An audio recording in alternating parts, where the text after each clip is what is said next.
Hello, welcome to RTS's Real Talk series. I am Kiko Lestrange. I will be your host. I am one of the managers here at RTS. And Real Talks is a part of our residency program in which we award an artist a space for 3 months. They also have access to our common areas, woodshop, and give 2 artist talks. Our artist talks today is with Chris Hamamoto and Leena Joshi. Chris Hamamoto is a designer, artist, and educator based in the Bay Area and is teaching at California College of the Arts and Crafts. In addition to teaching, he's pursuing an independent practice focused on how automation and algorithms affect communication and aesthetic, a topic he explores through graphic design and software design and development. He has shown work, published, and lectured internationally at institutions such as Printed Matter, the Walker Art Center, Hong Kong University, Rutgers MGSA, and Yerba Buena Center for the Arts. Leena Joshi is an artist, poet, and educator working across sculpture, video, performance, and text. Their work considers experience on desire, illness, and the labor of appearance for queer, racialized, and trans people, often engaging the digital and speculative as spaces to explore a shifting, illegible, and expensive definition of personhood. Joshi's work is curious about new forms and practices and an embrace of amateurism and play. Leena's poetry and written work can be found in SF MoMA's Open Space, Beast, a journal of queer forms and effects, and Berkeley Poetry Review, among others. They work as a digital media art instructor at Creative Growth Art Center in Oakland. And our artist talk will begin with Chris. Thank you.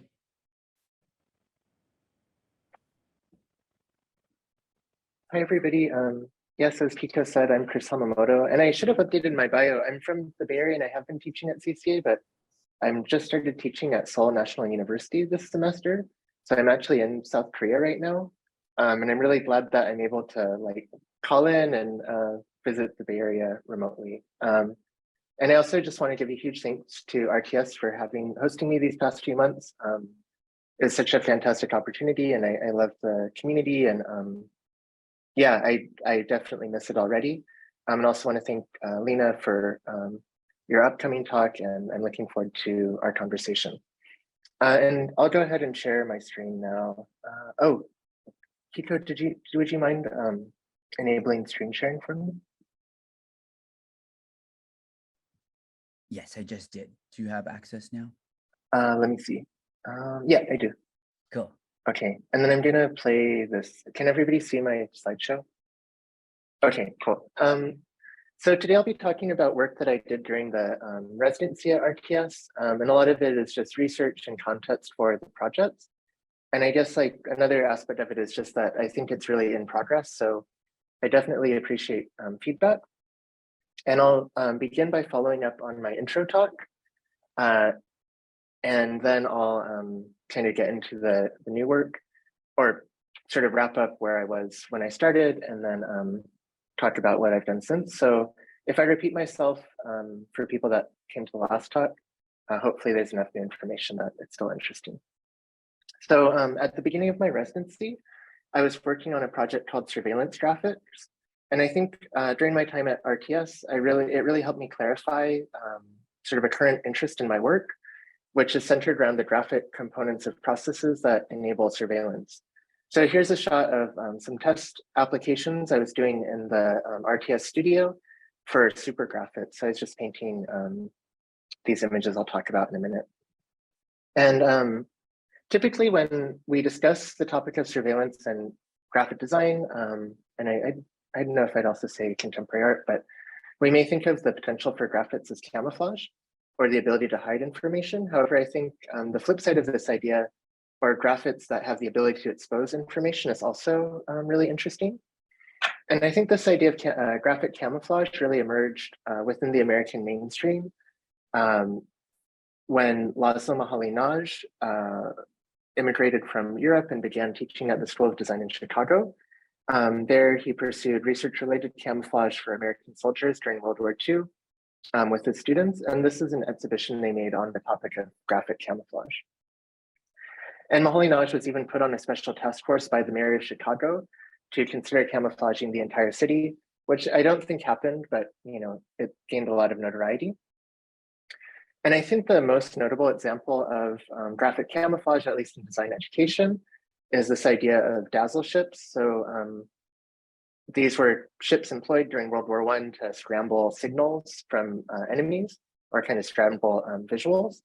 But when thinking about like this idea of graphic camouflage, it really struck me that surveillance and optics today, must be totally different than they were during World War I. Yet, like how we think about camouflage graphically hasn't really changed. For instance, historically, we think of surveillance as something enacted on prisoners or workers or in wartime. However, today, I think surveillance is super pervasive through tech products, our cell phones, security cameras, and so on.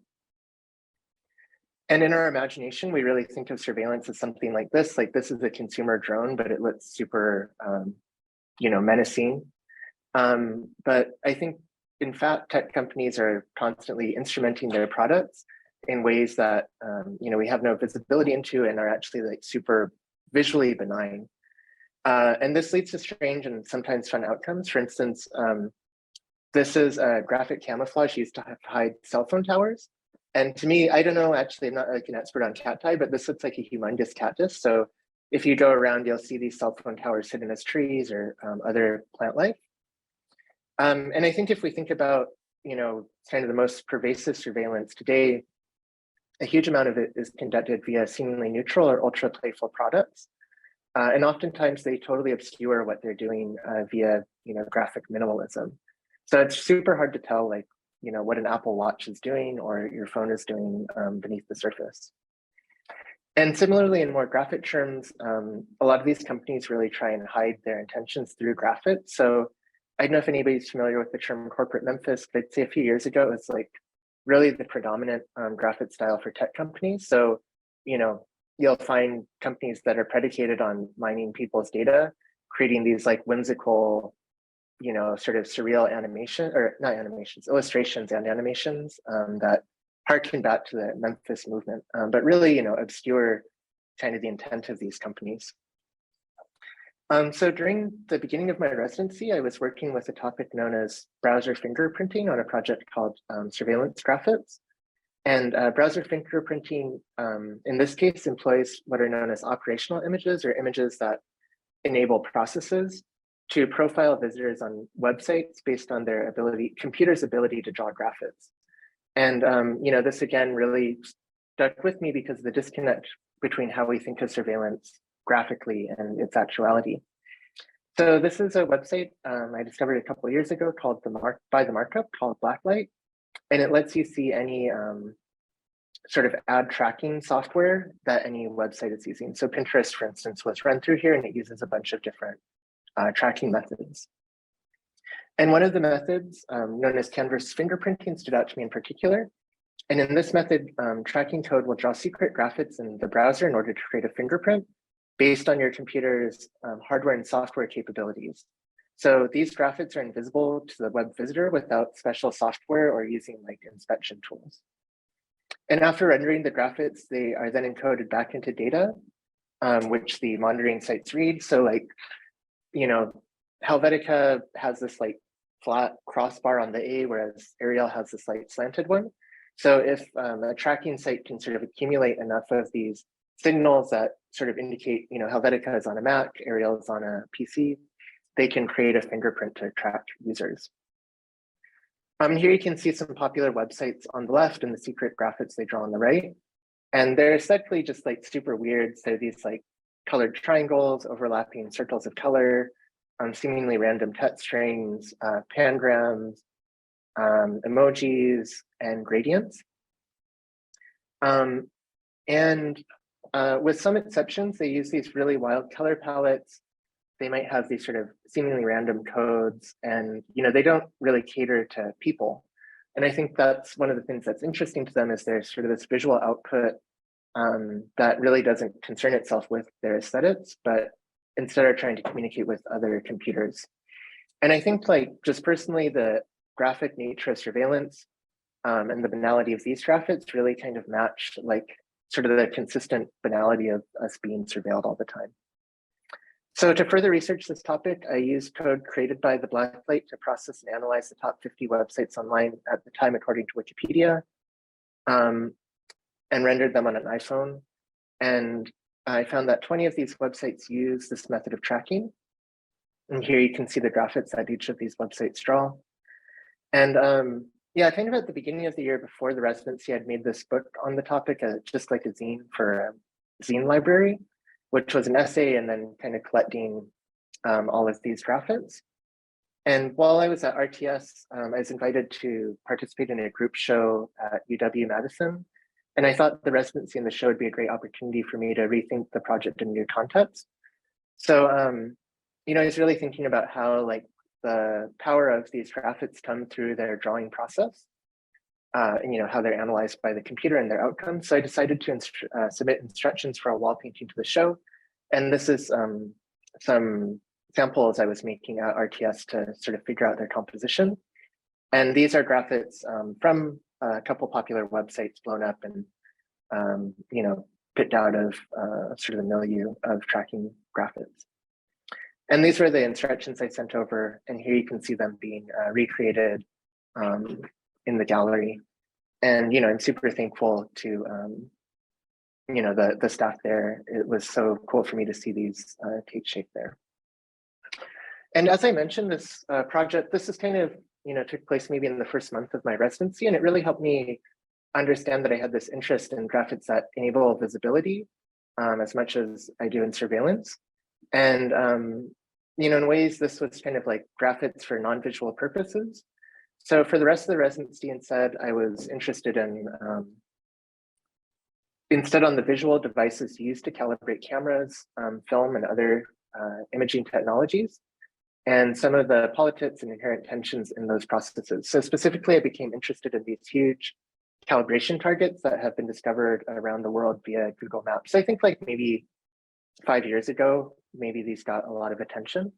And I've always just been super fascinated with them and interested in them. Like Keto Stayroll has made a film that touches on them and things like that. So they're just a topic I found interesting.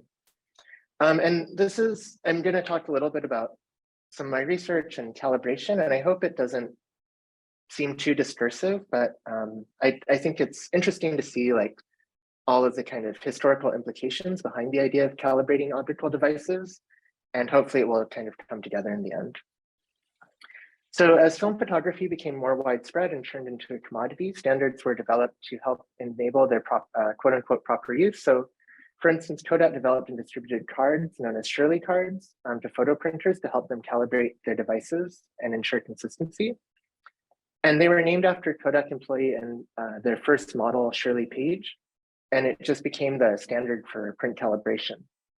And they maintained this really consistent design of like color swatches and a model in the center. And I think one of the important things is the model was meant to demonstrate like a range of skin tones and contrast with their hair and contrast with the clothing.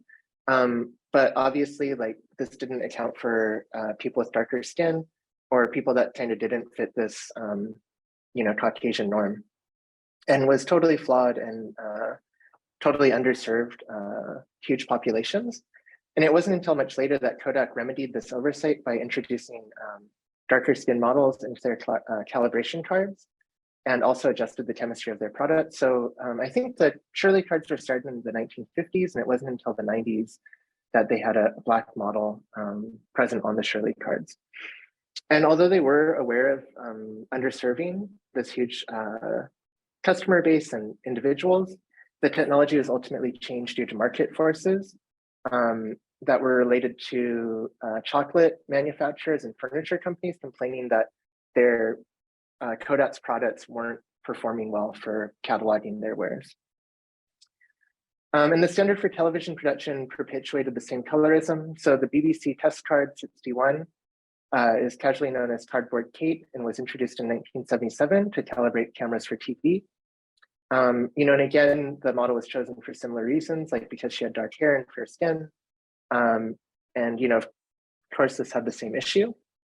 And while these development practices were really concentrated in the US and England, other locales either adopted those standards or from abroad or created their own that perpetuated a lot of the same inequalities. So for instance, this is a test image developed by Japanese broadcasters to calibrate cameras in Japan, but they've chosen an individual that doesn't represent the entire Japanese population, of course. And as camera and imaging technologies translated from analog to digital methods, the history of calibration didn't get much better, and arguably it got worse. So one of the most important and widely circulated test images for digital technologies is a photo of Swedish Playboy centerfold Leena Forsen.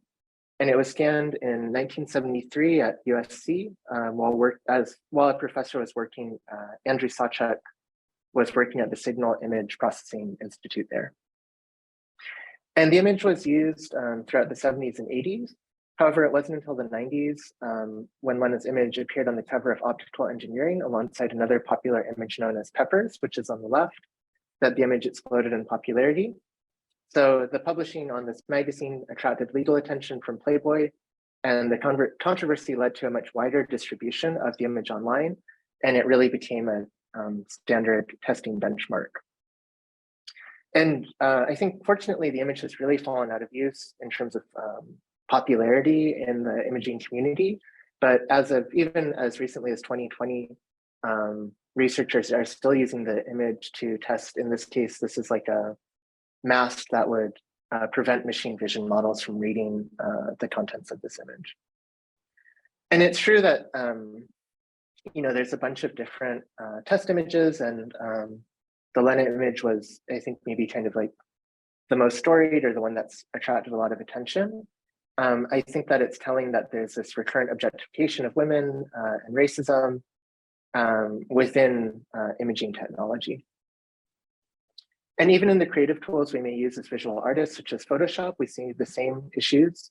For instance, the first photo ever, quote, Photoshop was a picture of visual artist John Knowles, at the time girlfriend and now wife, on a vacation to Bora Bora. And John scanned the image while him and his brother, Thomas Knoll, were producing Photoshop to use as their first tests. And while these examples are largely citizen-focused, dealing with consumer tools, or the entertainment industry, imaging technology also has direct connections to the military. A stark example of this conflation between optics, private industry, and the US military can be found in the history of facial recognition technology and the broader history of Silicon Valley. So the sort of first foray into facial recognition took place in Palo Alto, which is where startups were born. And I think it really, as you dig into the history, I think it really sort of like exposes the hypocrisy of maybe how Silicon Valley presents itself and the actuality. So Silicon Valley is the early outgrowth of Stanford, whose dean Fred Terman helped in creating the Stanford Industrial Park, now known as Stanford Research Park, which leased Stanford's property to companies such as Varian Associates, Hewlett Packard, General Electric, Lockheed Martin, and also Kodak Eastman, who developed the Shirley cards. And this made sense because Terman was really into entrepreneurship within students. And as a result, Silicon Valley became an incubator of US militarism and white supremacy under a new guise. So this is just a quote by an American artist from his essay, Black Gooey Universe, which I'll read. So much of this was made possible through the receipt of necessary funding from the national defense sector of the federal government after World War II. Stanford Research Institute created Silicon Valley creativity by making a space for engineers free of economic pressures they might face in a standard corporate context, a place for straight cis white men in business ties to sit on beanbag chairs and embrace consequential ideas without fear of retribution. This model has been repeated at Xerox PARC, Apple, IDEO, Google, and Facebook, and it exemplifies the liberal impetus of Silicon Valley. And much of the foundational research on machine vision and facial recognition was conducted by Panoramic Research, which is a computing and robotics laboratory that was based in Palo Alto, and whose main clientele was CIA front companies. And the machine vision work in particular was propelled by Woody Bledsoe, who was an ex-Army officer during World War II, who proposed to, quote, study to determine the feasibility of simplified facial recognition machines. And Bledsoe was super extreme. Like upon hearing that Hiroshima was bombed, he wrote in his journals, quote, "The most sensational news I have ever heard was that we had exploded an atomic bomb." And he worked on a project known as, he worked for a company, the Sandia Corporation, doing weapon tests in the Marshall Islands, exploding nuclear weapons, saying it was satisfying to me to be helping my own dear country remain the strongest in the world. And Panoramic Research was founded with colleagues from Sandia with the CIA in mind. And there Bledsoe and his colleagues worked with the CIA on projects like MK Ultra and interrogation techniques. To develop their facial recognition technology, Bledsoe worked with, amongst others, Helen Chan Wolf, to develop sort of some of the foundational notions of facial recognition by having individuals tag photos geographic or sort of like coordinates of a face. And shortly after that project, they shuttered Panoramic Research, but Bledsoe continued to propose facial recognition technologies to agencies like DARPA, using spurious racial data. And he went on to work for SRI in Stanford in order to help law enforcement match mugshots within their databases. And as image technology developed, it was recognized that the limited scale of facial recognition databases and the lack of shared standards amongst researchers was inhibiting its progress. And a major milestone took place in 1993 when the Department of Defense took over developing facial recognition data sets. And managed by the US Army, they really formed kind of the basis of facial recognition data sets that enabled advancement in the industry, drawing from images such as mud shots and other carceral images. And I think it's just very telling that the facial recognition industry leverages the same marginalized populations as other industries. So to finally circle back to these targets found in the desert, while the example of calibrations and surveillance, which I've talked about so far, have operated at a personal level, we're all subject to another level of surveillance at a much more macro scale via satellite image technology. And these technologies were once enabled by targets like these markings found on Google Maps. And although they don't have the same sort of charged appearance in terms of racism and sexism, it's my belief that they're part of the same military industrial complex that perpetuate the same ideologies found at these different scales, but in a new way. And the United States and other global superpowers control more than 2,000 spy satellites orbiting the Earth, many presumed to be equipped with powerful photography equipment. And much of this was kept secret from the public until August 2019, when then President Trump tweeted a high-resolution image of the Imam Khomeini Space Center, where a failed rocket launch had taken place. And satellite enthusiasts were really shocked at like how detailed the images were. And they were able to deduce with great certainty that it was a specific model of satellite known as the USA 224 reconnaissance satellite. And just for context, like they're gigantic and they have these super powerful telescopes, which are usually aimed into deep space. However, in this case, they're actually turned back to Earth and can see objects just 10 centimeters in diameter. And this is one of their insignias for the project. It says, better the devil that you know. So it's very sinister. And it's really unknown what the government's capability of surveillance is, but we can presume it's very intensive when you incorporate other ideas of sight that maybe aren't just optical. And while governments worldwide may compete with these super huge satellites, there's private companies in Silicon Valley creating small, low-cost satellite networks that can deliver nearly real-time visual surveillance of the globe. For instance, the company Planet has sent over 180 of their Dove satellites, which you can see here, which are approximately the size of shoeboxes, into orbit, which they use to create, quote, real-time monitoring across the Earth. And each of Planet Dove's satellites collects 10,000 images covering 2 million square kilometers per day, which is an area the size of Mexico. And they process these images using software to sell to governments and private businesses. And Planet touts their applications of this imagery for fire management and things like farming and agriculture. And when augmented with computer vision analysis, the predictive potential of satellite imagery enables surveillance on a stunningly micro scale, given how macro their imagery is. So for instance, another company known as Matsar uses machine learning to process multiple data sources, satellite images, weather data, human geography information to power their Earth Intelligence Service, which promises to predict health crises, migration patterns, and ecological trends for, quote, global insights. And they claim to cover 60% of the Earth's surface monthly with daily images of more than 3 million square kilometers. They offer services that describe their imagery as premium global content that can help clarify, find with clarity, currency, and accuracy, including derived information products for precision analysis. So it's very much about like selling our personal information or selling informations of large groups migrating, things like weather data. And beyond directly engaging their surveillance services with governments, technology companies such as Planet, also things like places like Google cater to governments and act in the interest of their political donors less directly. So for instance, since 1998, up until recently, it's been illegal for US companies to distribute high resolution imagery of Israel. And it's speculated that the law was intended to slow down US satellite imaging companies' progress in order for Israeli companies to compete. But it was pushed through under the pretext of protecting Israel's security from foreign threats. But considering Israel's military position within the region, I think it's also worth considering that it's within their benefit to also obscure what's happening in the region. And it's unclear why, even though this ban has been lifted, tech companies such as Google and Apple have not yet begun distributing high resolution imagery of the region. So on the left, you can see an image of Gaza from Google Earth. And on the right, you can see images of Gaza that are circulated in North Korea. So you need to assume we have higher satellite capabilities, but those images aren't being shared.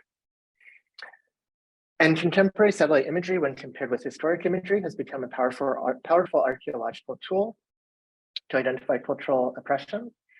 For instance, the destruction of cultural heritage sites by ISIS in Syria and Iraq was detected via satellite imagery, as well as the genocidal actions by the Chinese government against the Uyghur population in Xinjiang. And the Australian Strategic Policy Institute launched the Xinjiang Data Project, and using satellites, were able to document the crisis, claiming they found 400 detention sites for Uyghurs in Xinjiang. They were also able to document cultural eradication. So these were photos years apart of several mosques that they found in Xinjiang, which have since been either completely destroyed or had their religious elements removed.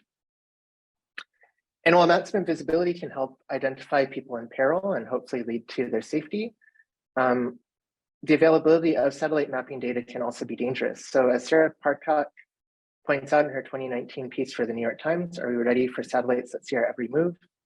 The capture and distribution of imagery of those who wish to maintain autonomy from the hegemonic global economy is akin to an act of colonialism.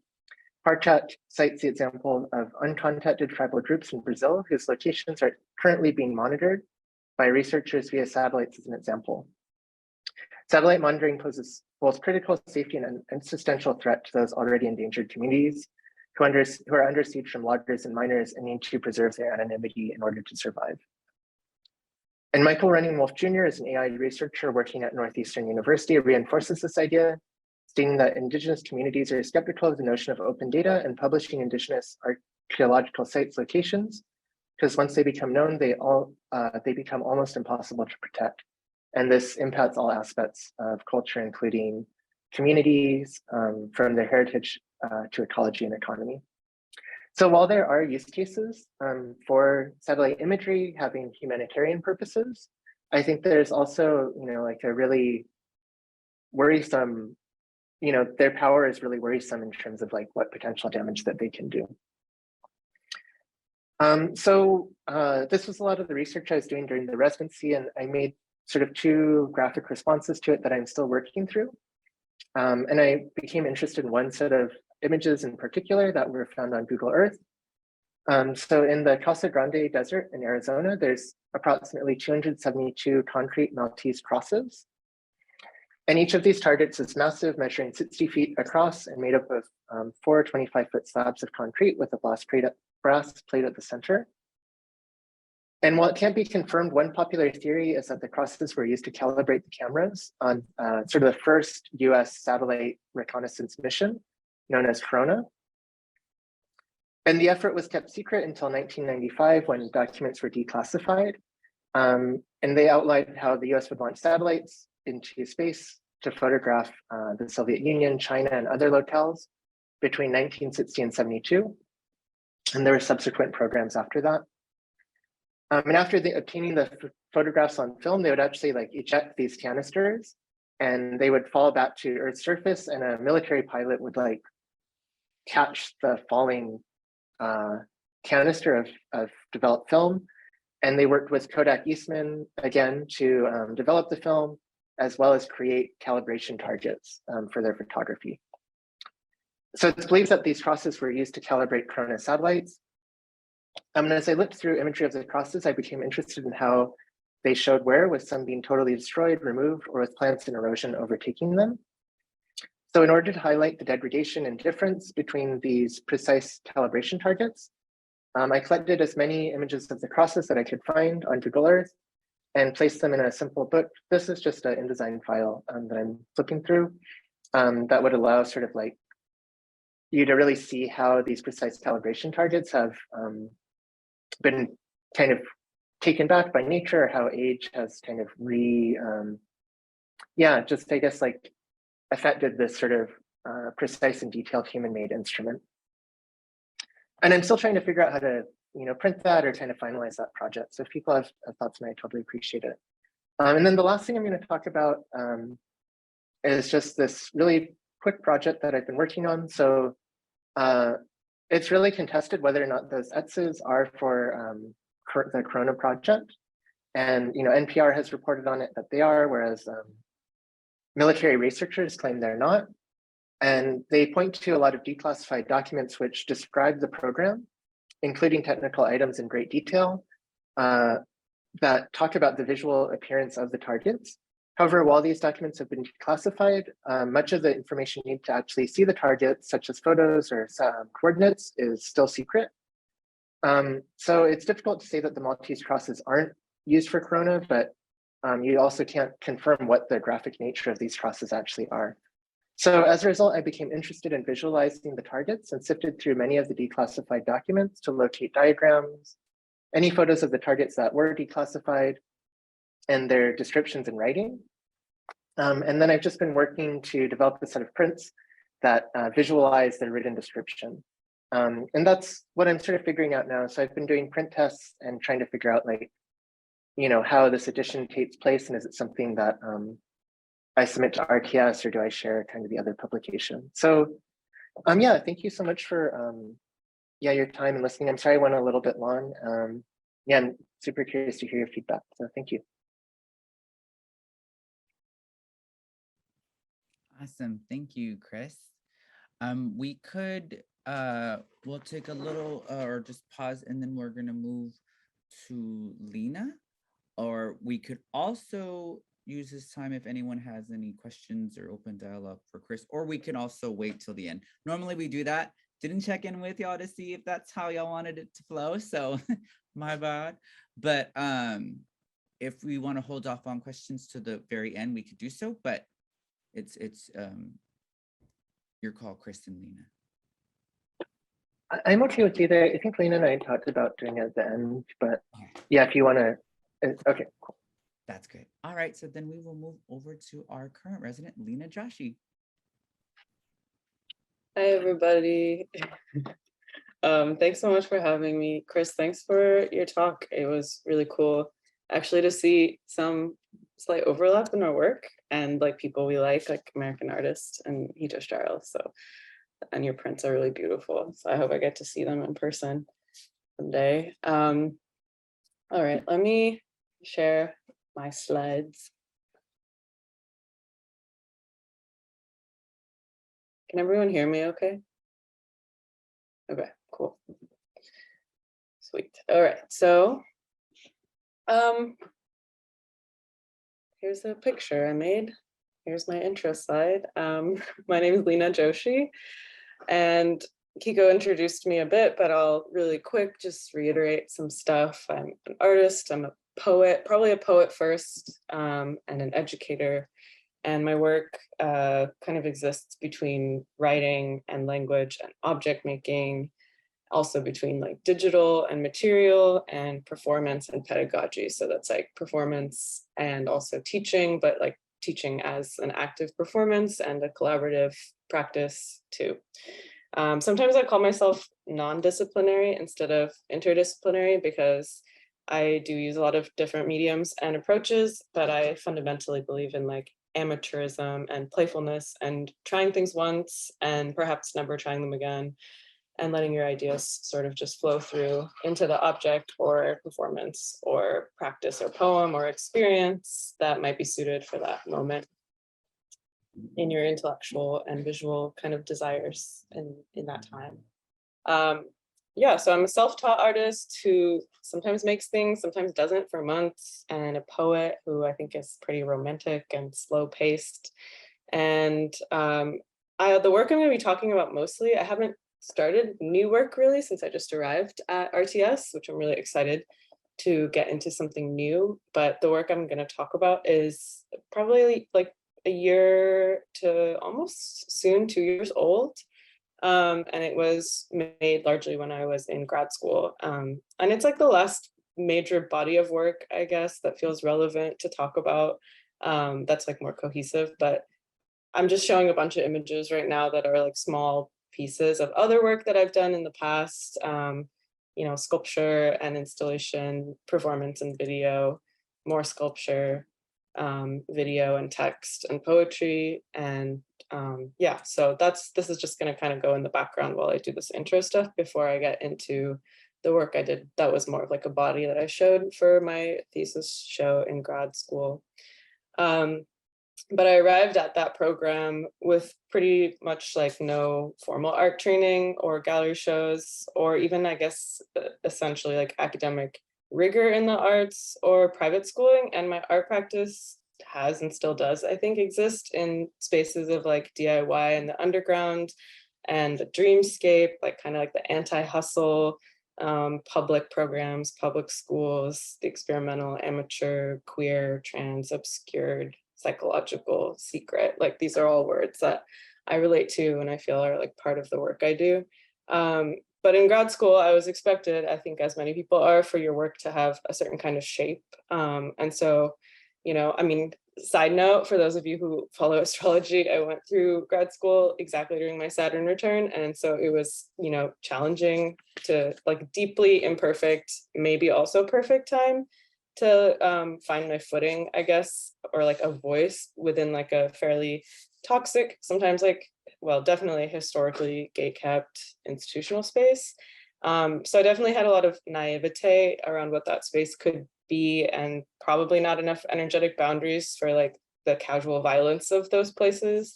And probably also a need for like institutional validation that I'm glad that I grew from that experience, that probably came from my own psyche and my like immigrant upbringing. So this is all important to the timeline, I guess, of when I show that body of work. But yeah, however much of a struggle it was to align with that, I think that it helped me find out what really interested me. And one of those major things was media of all forms, like mostly digital media, but media as in text, poetry, objects as media, just ways we communicate information, television, radio, all of that kind of stuff, and its relationship with people who are historically othered, so like Black and brown people, queer and trans folks, survivors, immigrants, disabled people. And I looked through media and its relationship to, you know, historically othered people through a bunch of different ways. So like linguistic study of digital objects. So for example, some of what Chris was talking about, like the language that we use to talk about digital or computational realms, as well as an exploration of poetry between mediums. So like poetry in public, poetry with sculpture, poetry with performance. And then I guess just like how poetry is literally everywhere. like this banner piece I did means like, yes, it is there in that space, but actually like when we're in the world, poetry is in many forms and all around us. And I think that this related to my interest in abstract art and abstraction in general as like a liberatory space where we don't have to assign explicit meaning to things, but we can allow symbols, text, objects, time, performance to like be fluid and draw meaning from them in our individual ways and with our like personal experiences. And that language in itself is kind of like one of the original abstractions because it's actually just a bunch of small sounds that we assigned meaning to, and that's kind of beautiful. So so that too. Yeah, and I guess my research or what I'm still doing or interested in is looking for those ways that language collapses boundaries between virtual space, physical space, all their systems, be they like computational, ritualistic, or otherwise. So some of the things that you've seen on the screen are like these inquiries that I did into how I could explore language and how language could take other forms. So that works included concrete sculpture, video, like food and food performance, you know, smaller things like tea powder, computer graphics, silk fabrics, movement, dance, text, acupuncture needles, vinyl signage, metal, melting ice, bungee cords, time itself. I feel like there's a lot of play that's allowed in this practice, and I'm pretty grateful for that, and I want to keep doing that, especially while I'm at RTS. But because I love digital things, I love the digital and I love poetry, I think a lot about data sharing, and I feel like data sharing has become like a really hot word that we use in this like world that's very networked, and we have all our devices and objects and even our sort of internet of things like our smart fridge and our smart watch and everything that's very much connected. But what became really interesting to me was kind of to make data sharing a metaphor for you know, both the raw material of computational systems, so like files, pixels, websites, cloud storage, but then like also what happens if you include like the psychic, spiritual, affective, organic, literary of our lives into that like compression, because we live so closely with all our tools now that so many of our like dreams and memories and you know, photography, everything kind of exists within these devices, and they start to be stand-ins for a lot of our psychological processes, our psyches, our relationships with other people and with ourselves. And so I think like as a poet, I was like, what if I make work where I just like explore if that like digital psychology is like what it means to be so tightly woven with these tools and with these devices. And like our unconscious kind of existing more fluidly between the virtual and the physical as we live all the time closer and closer with them. And then one really important thing to note though is like something Chris touched on too, is that a big part of my work now, and when I first started getting interested in this, you know, started to touch on like the non-neutrality of all these tools that we use. And you know, that gives me pause, like technology and code and software and algorithm, like most telecommunication commodities are largely developed by those in positions of like certain hegemonic power. So namely like cisgendered white men, and their resources about who is in control of digital tools. I mean, it affects all of us very deeply because of that trickle down of like one perspective and one lived experience, quite literally coding and creating these tools. And the most affected end up being like queer and trans people of color, immigrants, sex workers, like people who are directly disenfranchised by the creation of those tools. And so that's something that like in that power imbalance, I think about in my work a lot. Like I've not abandoned the provision of like boundlessness and freedom that I think the digital space provides for marginalized groups and like oppressed people, like groups that I also am a part of, but my work and my thinking like stays as aware as possible of those like contradictions and how you know, we could affect it for the better and also just stay presently aware of it. Okay, so the work I'm mostly going to talk about is this screenshots body of work, titled Screenshots. it was like a series of many different forms. This is one installed iteration of it at BAMFA in the Berkeley Art Museum and Pacific Film Archive. And this one had, metal appendage, cement sculpture with different like embedded images and things in it, and then video as well. And there was also some performance elements to this that aren't pictured in this, but the basic breakdown of these are that they were poured cement tablets that I poured into molds that I made. And inside of those molds, I would layer images that were drawn from my work. So like basically from my digital archive, or like an archive of things that existed in the world that I had slowly collected over a lot of time. So that included things like text and video stills from my work, and 3D models, and other people's like text and things, anything that had like personally affected me or impacted my work in some way. And these are layered so that eventually not even everything is completely visible. A lot of it is actually obscured inside the cement itself. Yeah, and so these sculptures were kind of metaphors too of digital compression. And I guess anyone who takes like digital photography or works with files might be familiar with compression. And compression is just when we make a file smaller. But to be able to do that, it has to lose something. Like it has to lose quality, it has to lose pixels, it has to become lossy, essentially, to become smaller and to be able to be compressed. And so sometimes it loses quality, or it loses some like really specific quality that might be important to it in its original form. But then the result is it's easier to send to people, it's easier to transfer, it moves more easily through networks. And so when I was making this work, I was thinking a lot about like the compression or the lossiness of like your personal data, like the self, when you're kind of forced to move through networks that are not safe or familiar to you. So like universities, entire societies, systems of governance, and what that means for like historically other people. And so this was kind of my way of materializing that feeling. I was like very much in grad school and very much feeling bad. So this is like some of the work that came from it, which, ultimately I'm proud of. So it all, it spoke to those experiences. And then I think another part that really interested me was like, what does the screen, if I'm calling these screenshots, like what does the screen look like, or how could I materialize the screen in departure from like what we previously imagined a screen to be, but also still in relationship to it. So the sculptures are individually mostly like device sized. They're supposed to kind of evoke like iPads, tablets, iPhones, things like that, but also something probably more geological and like ancient, which is sort of left to, people to feel if that's like something they draw from it.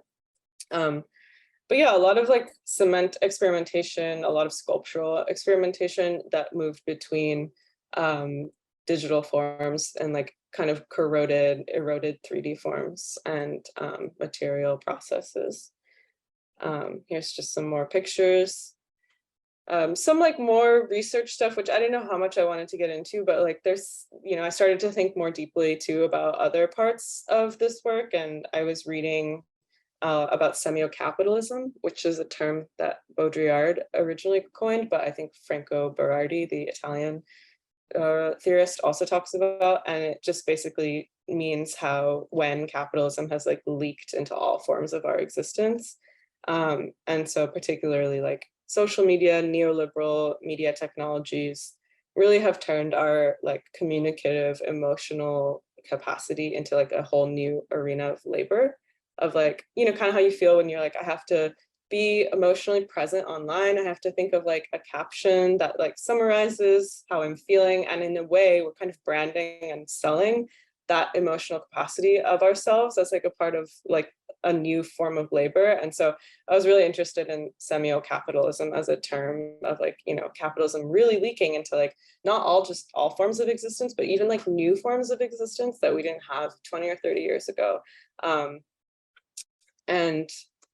Yeah, and just like, of course it's depressing and it can feel really like a rock in a hard place, but I think I was interested too in just like also how much freedom we get from, I don't know, any kind of self-knowledge that comes out of these practices is still like beneficial in the end. And so trying to find like the spaces between that feel possible and personal, and also like connective, like can connect you to other people in your community and like people you love and stuff like that. Yeah, and some of these works, like you can really clearly see like past sculpture and other work just embedded inside of them. Some of them are supposed to evoke screenshots more, like the actual physical feeling of taking a screenshot. I was like, you know, thinking about like the body a lot too in relationship to using tech, and kind of drifting in between those spaces. Let's see what else. So yeah, there's some people, if people are interested, I can give like specific names of people I really loved and read that were helping me think through a lot of this stuff. There's one person, Tung Wei Hu, who's a poet and a scholar. He like researches a lot about cloud storage and the internet, but then he's also like a beautiful poet who writes like super heartfelt and like deeply just like layered and complex poetry. And so even just like him existing as a person, I was like, this is very much like, I think like my two minds, or like my many minds. And he has this piece of writing where he describes digital artwork as like, he coined a term called a whatever being. And I was like, oh my God, like a whatever being. Like sometimes that's how I feel, right? And like he talked about it as using like the modality of digital artwork specifically to not really cause anything to happen necessarily, but to just merely allow yourself to defer or set aside the burden of existing online or existing at all. And so it really helped me after I had made a video, and you know, it was one of those like curious, but I think important moments where you read a lot about something that feels really important after you've made the work already, and you're like trying to understand the work you've made already, which honestly happens more for me than the other way around of doing research first and then making work from it. It's kind of like a more intuitive process. But like, I remember I made this whole video, which this is a still from it, where I keyed myself out. So I filled my body space, you know, or the figure, it may not necessarily be me, but I mean, it is me, but you know, it's supposed to represent any person, keyed out with grain and static and noise. And it was supposed to, I mean, it was this whatever being, like I, without realizing it in the moment, was already kind of embodying or trying to like disembody, I guess, that experience of self and sort of like the burden of existing sometime. And so, yeah, I filmed this with help from friends in the Headlands in Marin, and the central figure really mostly paces in a circle, and you know, this like circle, I'll talk about later what like the prevalence of that circle was, but oops, sorry, just gonna let that play.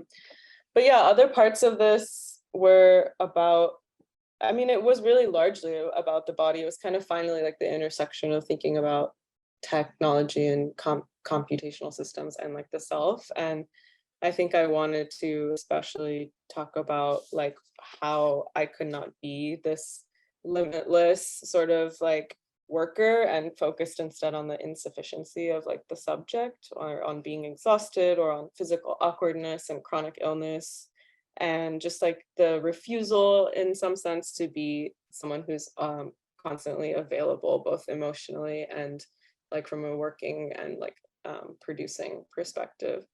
Other parts of the video included these like 3D eroded meshes, and these were made with a program called PhotoScan, which is a photogrammetry program, which I was playing around with a lot at the time. And photogrammetry is a process of building 3D models using like a 360-degree camera technique, where you photograph something from every degree around it, and then the program collects those images. If I go all the way back to my first image, sorry, this is chaotic, but this one that I was like, here's a picture, I'm not sure why I put this in, that's what it is. It's like the process of photogrammetry. You can kind of see the files themselves of like me capturing me, the figure, and then the model being built. And the thing that was like actually very interesting to me about this is that because I was already talking about like the imperfect self, like the self that cannot and would not be like a star worker, like a perfect capitalist and art world product of like being able to emotionally sell and brand oneself. I didn't want a perfect model. And PhotoScan is not a program that's like recommended for unstable things, and unstable things includes humans or anything that moves. Like it's recommended mostly for landscapes or like building facades or anything that doesn't really move, so that you can photograph it either with a drone or with a camera and create like a really, really perfect model. And I think in misusing the software, I mean, I wanted to misuse the software. I think softwares exist to be misused a lot of the time because you don't know what will come from it if you do that. And it's sort of part of that like playful amateurism. It's just like, see what happens. But I wanted a composite model that was like pretty fucked up actually and kind of glitched. And so I was actually very satisfied with how they ended up looking. And then these made their way into the film. And then the last element of it was probably the text itself. The entire short film is a poem too. And the poem is about, you know, context-wise, it gives content-wise, it gives context to some of the things I've talked about in this, like about the body and about the digital space and sort of like the self that isn't entirely whole by choice, but also like whole and maybe obscured, choosing what to show and when and why. Which very much ties into like surveillance. Like a lot of my work is around surveillance studies, particularly like Simone Brown and people who write about like the surveillance of Black and Brown people particularly. And so that was another cool overlap with what Chris was talking about. Yeah, so yeah, and I really wanted this to feel like there was a hand playing with it, that it was never very perfect. And so there's a lot of like moving the models around throughout the film. Yeah, and then just really quick before I finish, you know, I hadn't made a ton of new work. I've been doing like really small things that were mostly for pleasure or joy, or for like gifts for friends, and like writing poems and doing readings and things like that. Really recently, I just started getting back into like making more sculptural work. This was for a show at Root Division. My friend Brian, who I went to school with, has a resin printer, which is really amazing. And when he told me about it, it really got me thinking about like something I could make with it. And so I wanted to do more sort of obfuscated or obscured text. And this is like a line from one of my poems, but then like, you know, worked over in Photoshop and then in Blender to make a 3D model out of it, which then Brian printed for me on this resin printer. And it ended up going inside this ceramic piece. And it's like, you know, evokes an altar, but it's also left, you know, pretty open because the piece itself is about language, and it's about like loss of language because of like imperial, colonial, immigrant, you know, movement throughout the world and diaspora. And then it was coupled with like a poem as the caption, which I think was fun. I liked putting the poem as the caption, and like a line from this poem caption is the text that is inside the piece. Yeah, I mean, I'll read it if that is interesting to people. Just like a tiny poetry reading, because I was already in between, like, should I do an artist talk or should I do a, oops, I just collapsed this, or should I do a poetry reading, which maybe for my next one for RTS in October, I might do a performative weirdo poetry reading. But yeah, so this is the caption poem. The rhododendrons are blooming. They are known to me now as familiars, like small, rough licks of cats on the block, and the buzz of unavoidably GMO pollens. I am here completely on accident, kinless with no real language to lay out in. When I stretch my hips in one tongue, it is haunted sing-song, lewd and childish. I try another and am burned by absolute presence, the news cycle and Wi-Fi radiation. I understand the coloniality of each minute, but please, it cannot be constantly sensed. That is asking too much of a body praying to understand that it is not made of grievance. So that was that. Okay, yeah, and then very last thing is that like, I think that older work of mine and work I'm still interested in is like, however much I'm about like the wiggly, like non-readable, obscured, illegible poetry and text, I also sometimes just really like super direct text that just like is short, and it's like taking up a certain kind of space, and it's maybe making you think in a certain kind of way. So this is like a much older piece. It's called For Your Safety, and it was installed particularly to take up a lot of space and modeled after construction signage or like bodega signage, anything that's supposed to be like either warning or like, yes, we're open. And the text, "What a relief you don't desire me," is, I think, a really specific, but also pretty generally well-known experience for a certain population of people, who are, I think like I was inspired by Elaine Scarry, who wrote the book The Body and Pain, and she talks about how there's no like specific or like how pain is inexpressible and how this inexpressibility has political consequences. And with that in mind, I was just thinking about like the political consequences of a certain kind of silencing of like when you are a person who is othered and you are desired by the like dominant culture, it is both very enticing and exciting to finally be seen by what has always been like the most prevalent and dominant sphere. But at the same time, it's like incredibly dangerous because you're literally being consumed by something that is much more powerful you and often like edged with violence in some way. And so, I think for a lot of like cis women, they know what this is. Like to not be desired by somebody in public means that you might escape more safely than if you were desired by them. I think for queer and trans people, they know what this is. Like for brown and Black people who are often like consumed or culturally appropriated or like fixated upon by white culture, like they know what this is. So this, I feel like, felt like a really good, simple but like effective play with text for me. Yeah, and then I'll leave you with this. I love this quote, Simone Brown, who I mentioned earlier.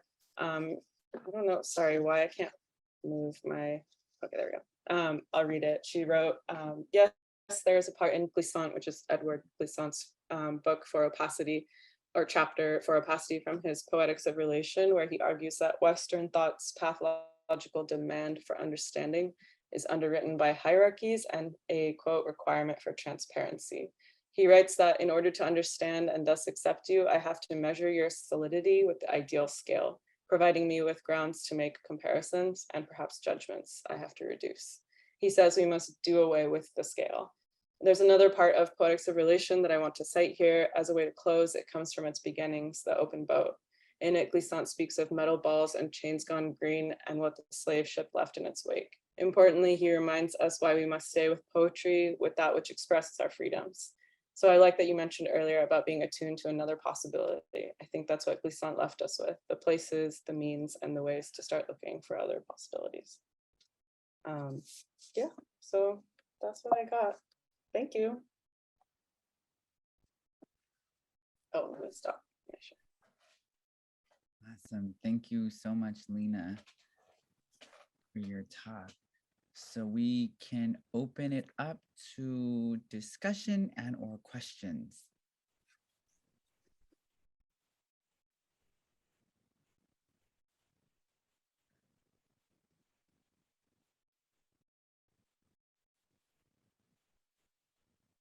I just want to, yeah, thank you, Leena, for the talk. It was really inspirational to see your work, and yeah, interesting. I mean, I think one of the things that really struck me and I admire about your work is like a lot of times I have personally, it feels very hard for me to be kind of personal in my work, or kind of like how sort of how much you're in the pieces. And even though I think we're like kind of interested in similar topics, it's very cool to me to see like how differently and like in such a compelling way you approach them. So yeah, I just want to say I really admire that aspect of it.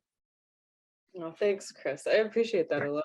I feel like I kind of strive for the meticulousness of your work, like of like how much research is in it and like really clear ways of showing that to people. So I really appreciated that a lot about your work. And I think it's super inspiring also to look at like people like Hito Starl, who she's like almost always in her films, but she's also talking very much about these subjects. And I think with surveillance studies, it's like, do we put ourselves in our work? Like, that's like the whole conundrum I feel like I've had with my work is like, what if I want to show me my way? Like, what kind of control, the relationship to control am I both like acquiescing to and releasing at the same time?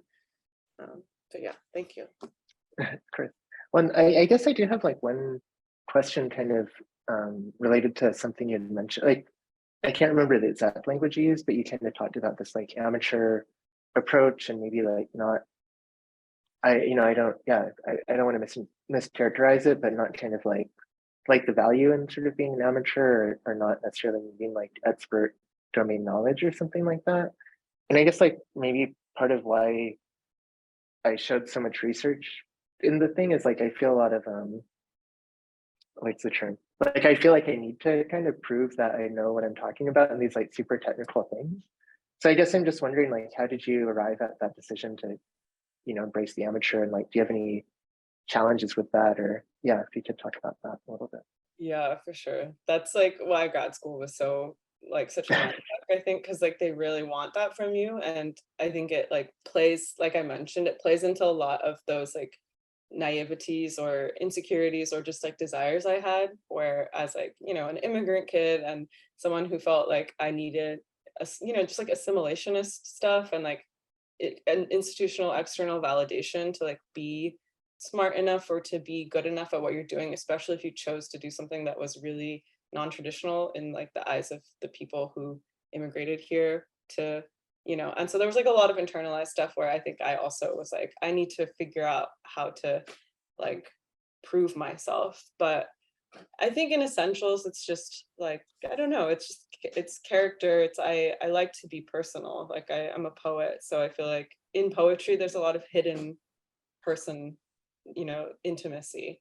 And it's not always like super direct. Sometimes the best poetry isn't super direct about its intimacy and like its relationship to the self. And so I think that kind of just transposed over to my artwork. And I think you just have to like be like, wow, this is like very vulnerable and kind of scary, and just go with it, which I feel like I like emotionally black out every time I do poetry reading, but it's like always worth it, I think. But yeah, thanks for asking. Of course.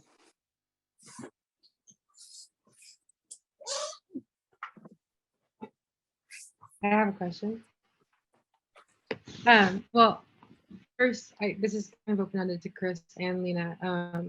Leena, I know I've heard you talk a lot about incorporating play and exploration in your work, and I'm interested in how you see that panning out for you after grad school, like entering into this now new phase of your life. Where, yes, that's my question. And then also for Chris, I'm interested how you incorporate play and exploration in your work. And then also like a similarity that I found between the two of your works.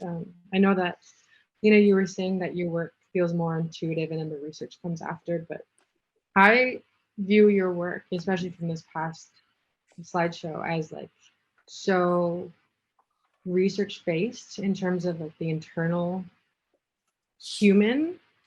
And I just thought that was a really interesting similarity between the two of your presentations. Like Chris, obviously, you have so much research and it's so impressive. But yeah, those are my questions and comments. Thank you. Chris, do you want to go first? Oh, sure. Yeah, well, I totally appreciate that response. And like, I think, I mean, just for more context on the research, like, I think part of it is like, I've been trying to do some writing with a friend about these topics. And my friend and I like write a lot and, or not, I have a hard time doing it. So a lot of the lecture was just like derived from research we've been doing for a long time and writing. So that helps a lot. And I guess in terms of playfulness, like, I don't know, I feel like I'm like such a kind of like rigid uptight person, like I'm never playful. But then I think some people kind of interpret the work as like, oh, like, I mean, there's like some humor or something to it. So I guess like when I think about playing my own practice, it's just like trying to be a little bit more open about production. Like I think going back to grad school, like I had a really tough time too. And I think it was just like I would get sort of paralysis a lot, like about, and I also don't really like the term production because I think that implies that it's like, trying to, there's like a value judgment in that term, I think, of being productive versus like making something or being creative. So just trying to be like a lot more playful about like, maybe not overthinking things or not kind of getting, sort of stopping myself before I can kind of embrace the things that are entertaining me or guiding me.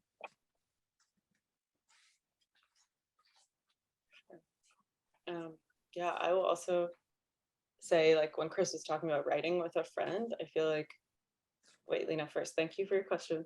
And wait, can you remind me what the question was? Was it different than Chris's question or was it the same? Oh, wait. Or maybe you can like confirm, was it you were asking how like moving forward? I'm gonna embrace that. And yeah.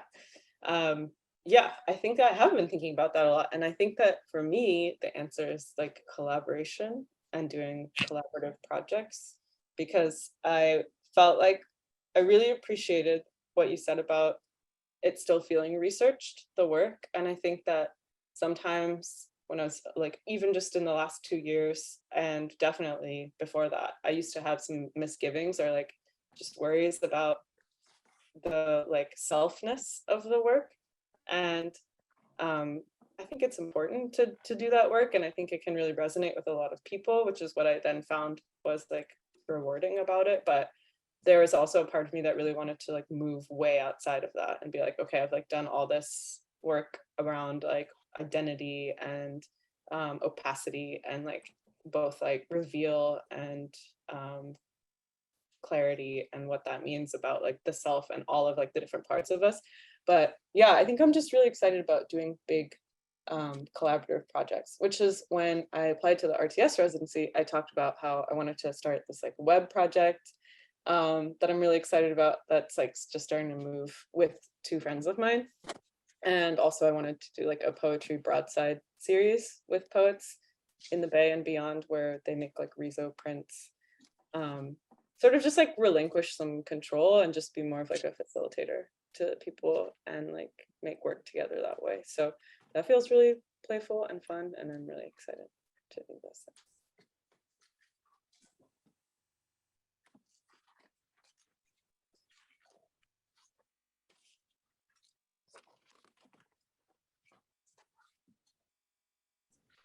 Any more questions? I was just about to say, if there's no other questions or comments, we will wrap up. Thank you so much, Chris and Leena, for an amazing talk. And thanks for all our guests who showed up. Thanks, everybody. Yeah, thank you, everybody. Thank you. Thank you. Bye. Thanks.